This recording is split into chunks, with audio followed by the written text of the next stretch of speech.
দেশব্যাপী চাঞ্চল্যকর মির্জাপুর থানায় রুজুকৃত যে মামলাটি হয়েছে সেই মামলার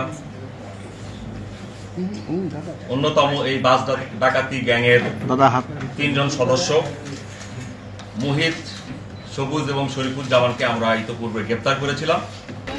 এই চাঞ্চল্যকর বাস ডাকাতির অন্যতম মাস্টারমাইন্ড, এবং আমি সার্বিকভাবে বলছি অন্যতম মাস্টারমাইন্ড এ পর্যন্ত আমরা Alamgir, second in command Muhit, অন্যতম সদস্য সবুজ, শরীফুজ্জামান এবং রাজীব সহ মোট 5 জনকে গ্রেপ্তার করতে সক্ষম হয়েছি এবং তাদের কাছ থেকে লুণ্ঠনকৃত 13টি মোবাইল সেট, 33,580 টাকা, ডাকাতি কাজে ব্যবহৃত 3টি চাকু, যাত্রীদের 2টি রূপার আংটি, ইমিটেশনের চুরি সহ অন্যান্য যে বিষয়গুলো আপনাদেরকে জানালাম, এটিএম কার্ড, এনআইডি কার্ড, বাসের টিকিট, যাত্রীদের বিল পরিশোধের, আপনারা বুঝতেই পাচ্ছেন যে আমরা টোটাল ঘটনাটা ডিটেক্ট করে ফেলেছি আলহামদুলিল্লাহ।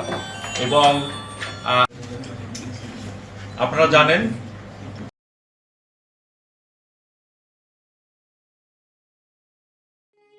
দুইবারের সংসদ সদস্য ছিলেন বর্ষিয়ান রাজনীতিবিদ আব্দুল্লাহ আল নোমান। মৃত্যুর পর তাই সে জাতীয় সংসদ ভবনের দক্ষিণ প্লাজায় আনা হয় তার মরদেহ। আল্লাহু আকবার। বিএনপির নেতাকর্মী ও পরিবারের সদস্যদের উপস্থিতিতে হয় জানাজা। এর আগে বাদজহ ধানমন্ডির ঈদগাহ মাঠে হয় প্রথম নামাজে জানাজা। এর আগে মঙ্গলবার ভোরে হঠাৎ অসুস্থ হয়ে পড়লে সাবেক এই মন্ত্রীকে দ্রুত নেওয়া হয় রাজধানীর স্কয়ার হাসপাতালে। কর্তব্যরত চিকিৎসক তাকে মৃত ঘোষণা করেন। পরিবার সহ রাজনৈতিক অঙ্গনে নেমে আসে শোকের ছায়া।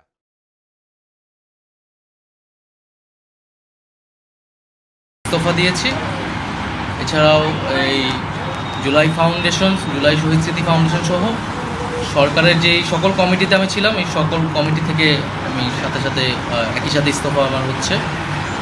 মূলত এক গণ অভ্যুত্থানের প্রেক্ষিতে 8ই আগস্ট আমরা গণ অভ্যুত্থানের প্রতিনিধি হিসেবে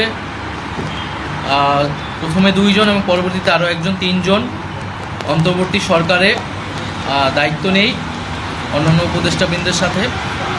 তখন দেশের জাতীয় নিরাপত্তা এবং গণ অভ্যুত্থানের আকাঙ্ক্ষা বাস্তবায়নের লক্ষ্যে আমাদের সেই সময় দায়িত্ব গ্রহণ করাটা আমাদের কাছে মনে হয়েছিল যৌক্তিক। গত 6.5 মাসের প্রেক্ষিতে সরকার কাজ করছে, হয়তো আমরা আশানুরূপ ফলাফল এখনও পাইনি, কিন্তু আমার কাছে মনে হয়েছে যে সরকারের একটা স্ট্যাবিলিটিতে সরকার এসেছে এবং ব্যক্তিগতভাবে সরকারের বাইরে যে দেশের বর্তমান যে পরিস্থিতি, সেই পরিস্থিতিতে একটি রাজনৈতিক শক্তির উত্থানের জন্য আমার রাজপথে থাকা প্রয়োজন, ছাত্র জনতার কাতারে থাকা প্রয়োজন এবং আমরা যে গণতান্ত্রিক পরিবর্তনের আকাঙ্ক্ষা করি সেই আকাঙ্ক্ষার জন্য এবং আমার যে গণ অভ্যুত্থানে যে ছাত্র জনতা অংশগ্রহণ করেছে সেই শক্তিকে সংহত করতে আমি মনে করেছি যে আমার সরকারের থেকে আমার সরকারের বাইরে রাজপথে আমার ভূমিকা বেশি হবে এবং আমার বাইরে যারা আমাদের সহযোদ্ধা রয়েছেন তারাও এটি চান এবং সেই প্রেক্ষিতে আমি মূলত আজকে পদত্যাগপত্র জমা দিয়েছি। গত 6 মাসে আমি আমার জায়গা থেকে চেষ্টা করেছি কাজ করে যাওয়ার। 2টি মন্ত্রণালয়ের বাইরেও অনেক অতিরিক্ত দায়িত্ব আমাদের পালন করতে হয়েছে। আমরা চেষ্টা করেছি এবং মন্ত্রণালয়গুলোতেও আমরা কিছু কাজ করেছি। সেই কাজের ফলাফল হয়তো সামনে জনগণ পাবে। 6 মাস খুবই কম সময়, তারপরও আমি চেষ্টা করেছি আমার কাজ আর ফলাফল সেটা জনগণ মূল্যায়ন করবে। তো আজকে থেকে মূলত আমি সরকারের আর কোনো দায়িত্বে নেই, এটি মূলত বলার জন্য আপনাদের।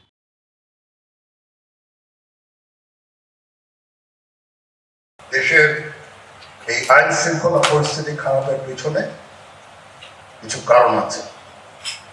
প্রথম কারণটা হচ্ছে যে আমরা নিজেরা হানাহানির মধ্যে ব্যস্ত। একজন আরেকজনের বিরুদ্ধে বিষোদ্গারে ব্যস্ত। এটা একটা চমৎকার সুযোগ অপরাধীদের জন্য।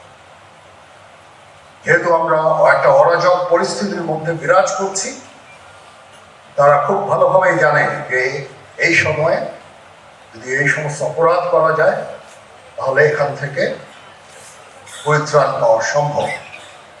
সেই কারণে এই অপরাধগুলো হচ্ছে। আমরা যদি সংগঠিত থাকি, একত্রিত থাকি, তাহলে অবশ্যই এটা সম্মিলিতভাবে মোকাবেলা করা সম্ভব হবে। Police, RAB, BGB, DGFI, NSI এগুলো দেশের জন্য অত্যন্ত গুরুত্বপূর্ণ কাজ করেছে অতীতে। খারাপ কাজের সাথে অসংখ্য ভালো কাজ করেছে।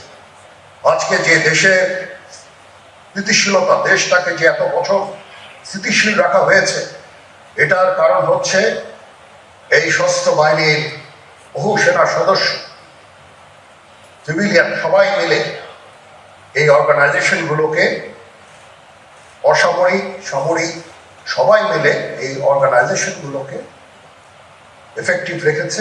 সেই জন্য আজকে সুন্দর, এতদিন ধরে আমরা একটা সুন্দর পরিবেশ পেয়েছি। এর মধ্যে যারা কাজ করেছে, যদি অপরাধ করে থাকে সেটা শাস্তি হবে, অবশ্যই শাস্তি হতে হবে, না হলে এই জিনিস আবার ঘটবে। আমরা সেটাকে বন্ধ করতে চাই চিরতরে, কিন্তু তার আগে মনে রাখতে হবে আমরা এমন ভাবে কাজটা করব এই সমস্ত অর্গানাইজেশনগুলো যেন আন্ডারমাইন না হয়। আজকে পুলিশ সদস্য কাজ করছে না, এটা বিশাল বড় কারণ হচ্ছে অনেকের বিরুদ্ধে মামলা, অনেকে জেলে। RAB, BGB, DGFI, NSI panic,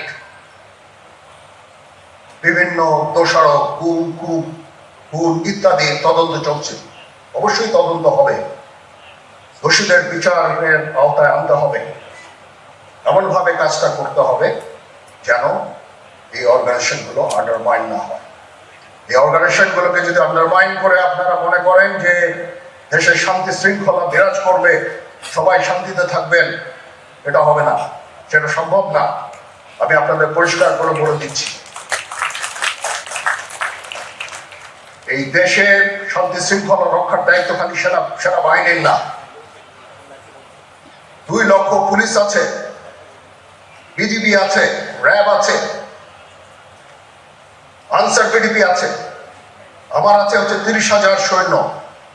এদেরকে আমি এই যে একটা বিরাট ভয়, আমি এই 30,000 সৈন্য দিয়ে আমি কিভাবে এটা পূরণ করব? 30,000 থাকে, আবার 30,000 চলে যায় ক্যান্টনমেন্টে, আরো 30,000 আসে। এটা দিয়ে আমরা দিন রাত আমরা চেষ্টা করে যাচ্ছি। এখানে যে সমস্ত শৃঙ্খল কাজ হয়েছে সেটা আমাদের নিজস্ব তৈরি, এটা আমাদের নিজস্ব ম্যানুফ্যাকচার, আমরা নিজস্ব এইগুলো তৈরি করেছি। এই বিপরীতমুখী কাজ করলে দেশে কখনো শান্তি শৃঙ্খলা আসবে না।